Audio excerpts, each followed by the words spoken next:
Every April, the Parkinsons Foundation works with the worldwide Parkinson's community to support Parkinson's Awareness Month and World Parkinson's Day, April 11th.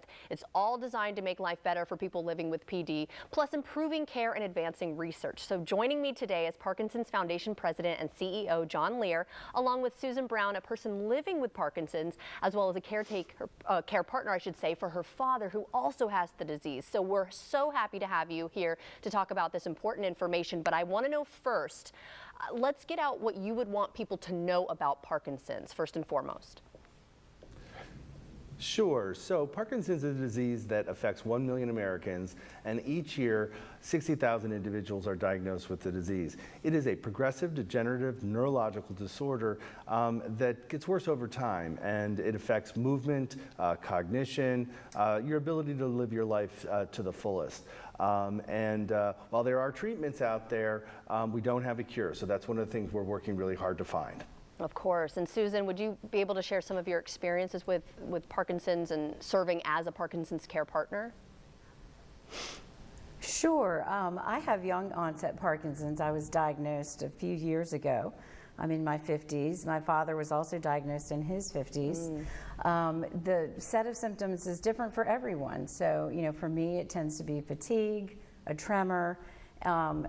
Everybody else that I know experiences things differently, but exercise, a really good movement specialist, and support from your village, I say, can really help with you living well.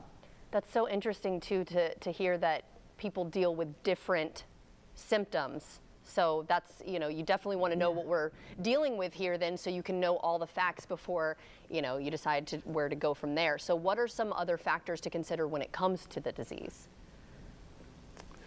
Sure. So, there is, one of the things about Parkinson's is we don't really know how it is caused.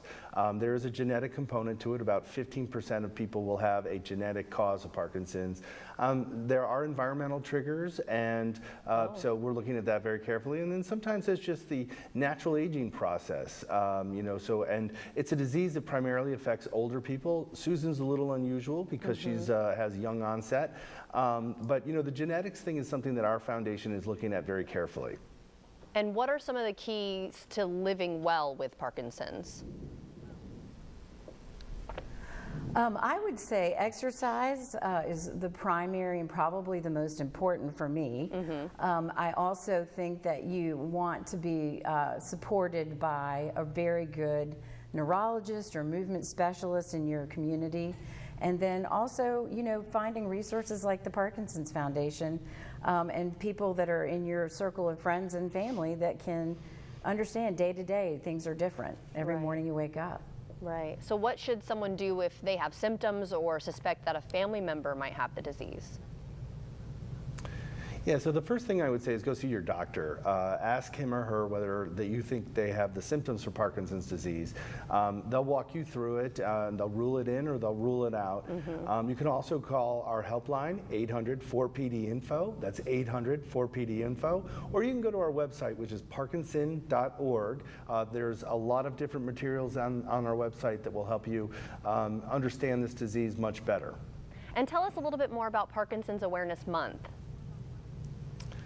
Sure. So every April, Parkinson's Awareness Month, we do our best. The entire community comes together to raise awareness for Parkinson's, to tell people about this disease, what it means to live with it, how you can live well with it, and all the resources that are available. And again, at the Parkinson's Foundation on our website, parkinson.org, there is a plethora of materials that people can find that's going to help them understand the disease and live well with the disease. Wonderful. Well, thank you both so much. And Susan, thank you for sharing your story as well.